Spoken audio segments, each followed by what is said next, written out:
Halo semua, kali ini saya akan menjelaskan mengenai balance scorecard. Perkembangan di dalam dunia bisnis saat ini semakin kompetitif, yang menyebabkan manajemen harus bisa bertahan serta terus mengembangkan usahanya.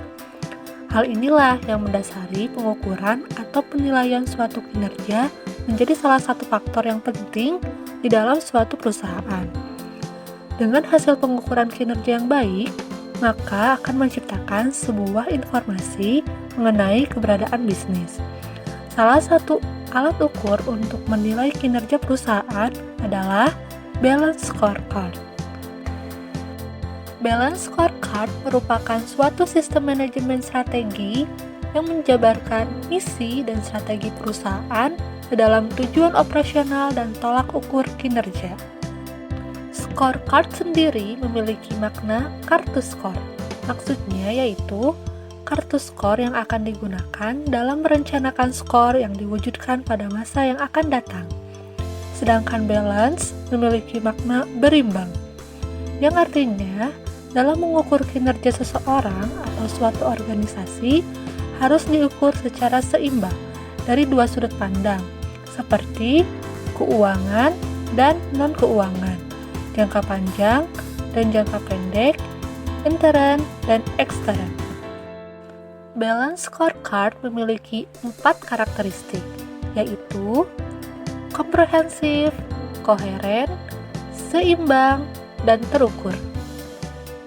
Terdapat 4 perspektif balance scorecard. Yang pertama, perspektif keuangan. Yang kedua, perspektif pelanggan. Yang ketiga, perspektif proses bisnis internal, dan yang keempat, perspektif pembelajaran dan pertumbuhan. Mari kita bahas satu persatu. Perspektif keuangan. Tolak ukur finansial adalah penting, akan tetapi tidak cukup mengarahkan kinerja dalam menciptakan nilai bagi organisasi. Balance scorecard dalam implementasi sistemnya berusaha mencari suatu keseimbangan dari tolak ukur kinerja, baik finansial maupun non-finansial, untuk mengarahkan kinerja organisasi terhadap keberhasilan.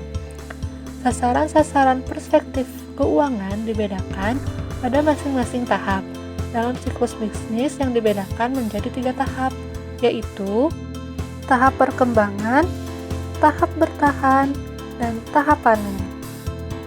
Lalu, perspektif pelanggan atau customer perspective. Perusahaan melakukan identifikasi pelanggan dan segmen pasar yang akan dimasuki.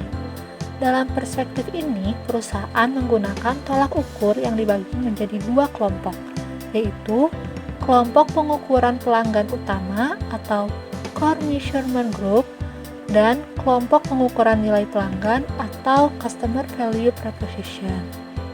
Adapun hal-hal yang diperhatikan dalam tolak ukur kelompok pengukuran pelanggan utama adalah: yang pertama, pangsa pasar; yang kedua, tingkat perolehan pelanggan; yang ketiga, kemampuan mempertahankan para pelanggan lama; yang keempat, tingkat kepuasan pelanggan; dan yang kelima, tingkat profitabilitas pelanggan. Lalu, perspektif proses bisnis internal.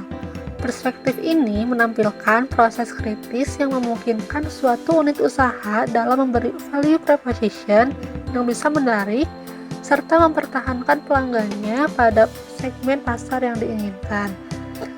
Secara umum, terdapat 3 pedoman dasarnya, yaitu proses inovasi, proses operasi, dan pelayanan purna jual. Lalu, perspektif pertumbuhan dan pembelajaran atau growth and learning perspective. Di dalam perspektif ini mengukur hal-hal yang berhubungan dengan sumber daya manusia. Terdapat 3 dimensi yang harus diperhatikan di dalam perspektif ini, yaitu kemampuan karyawan, kemampuan sistem informasi dan motivasi, pemberian wewenang dan pembatasan wewenang karyawan.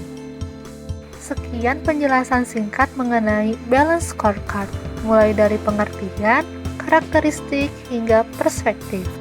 Jangan lupa like, comment, dan subscribe channel ini jika kamu merasa video ini bermanfaat.